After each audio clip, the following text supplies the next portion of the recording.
warahmatullahi wabarakatuh. Good morning, grade 8 Bangsamoro learners. Ma'am Anna is at your service. Our subject is English.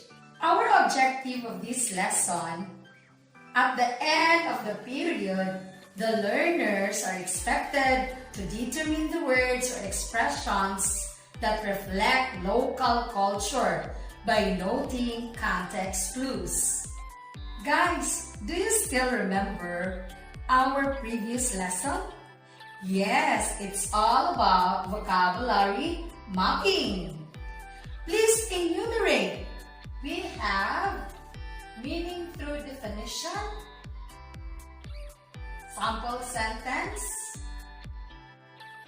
picture of the word,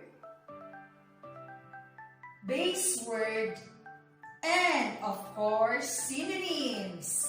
Okay, let's try this. What about these words? Tolerant, uncomplaining, thoughtful. What part of the vocabulary mapping are those? Definitely yes. Synonyms is the correct answer. Now, speaking of synonyms, do you have any idea that it will be used again aside from vocabulary mapping?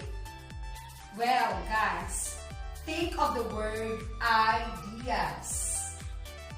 Ideas stands for inferring meaning, definition, example, antonyms, and synonyms. Actually, they are context clues. But wait, we will be reading a certain paragraph in order for us to unlock some unfamiliar words using context clues. The Philippines is considered a melting pot, which is a place where people of different races, religion, beliefs, and tradition blend together as one. The diverse and varied culture makes Filipinos unique from the rest of the world. Filipinos give much importance to their values. Despite of the modern influence, they still retain their traditional practices. One of their trademarks is hospitality, like welcoming the guest with a big smile and treating them warmly. In times of challenges and catastrophes, they don't easily give up, as resilience is one of their traits. What have you observed? Well, there are underlined words in the paragraph. How many? There are 5. But how come if we don't have a dictionary? Oh, it's a mess. How do you feel about it? Feeling sad because we don't know the meaning. Do you want to know how we unlock those words? Well, we will be using the word ideas. Ideas are actually context clues. They are inferring meaning, definition, example, antonyms, and synonyms. Context clues are words or bits information in the surrounding text that might be used to derive the meaning of an unknown word. Going back to the paragraph that we've read lately, there are 5 unfamiliar words, such as the melting pot, diverse, traditional, hospitality, and resilience. We will be using context clues on each. How we are going to unlock that one? Well, of course, we will be using definition type of context clue. Why we choose definition?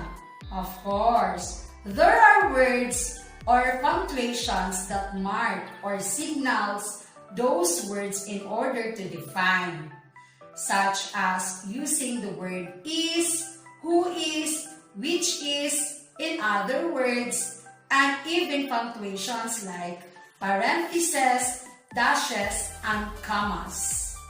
So therefore, melting pot defines as a place where people of different races, religion, beliefs, and traditions blend together as one. What about in the second word? Diverse is being underlined. Correct. To understand the word fully, we will look for a new word that have the same meaning with it.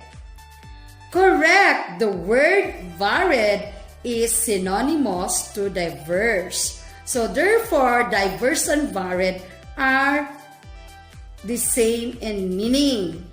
What about the number 3 underlined word, which is traditional? Well, we will be finding new words that opposite in meaning with the underlined word traditional. Therefore, modern is the opposite in meaning of traditional. It is antonyms, the type of context clues being used. What about this word? Hospitality. It is quite difficult to understand, especially if we don't have any dictionary. So how we are going to unlock it? Of course, we'll be using example type of context clue. Again, we will be reading the sentence again. One of their trademarks is hospitality, like welcoming the guest with a big smile and treating them warmly. Therefore, the examples of being hospitable is welcoming the guest with a big smile and treating them warmly. The last but not the least is resilience. Now, how are we going to unlock that word? Sometimes, even without specific clues, you can infer the meaning of the word through the words in the context. Therefore, resilience means in that sentence as don't easily give up. So therefore, ideas, context clues are very important in order to comprehend the meaning of those unfamiliar words. Do you want more examples? Amir goes to the mosque to pray every Friday. Well, what type of context clues are we going to use for the word mosque? Very good. We all knew that mosque is a place of worship where Muslims like Amir goes to for a Friday prayer. We used inferring meaning type of context clues. By the way, are you all praying your 5 times a day salah? Nice of you that you praying 5 times a day, because it is an obligation for Muslim like us to worship Allah subhanahu wa ta'ala 5 times a day. Thank you for watching and see you in my next video.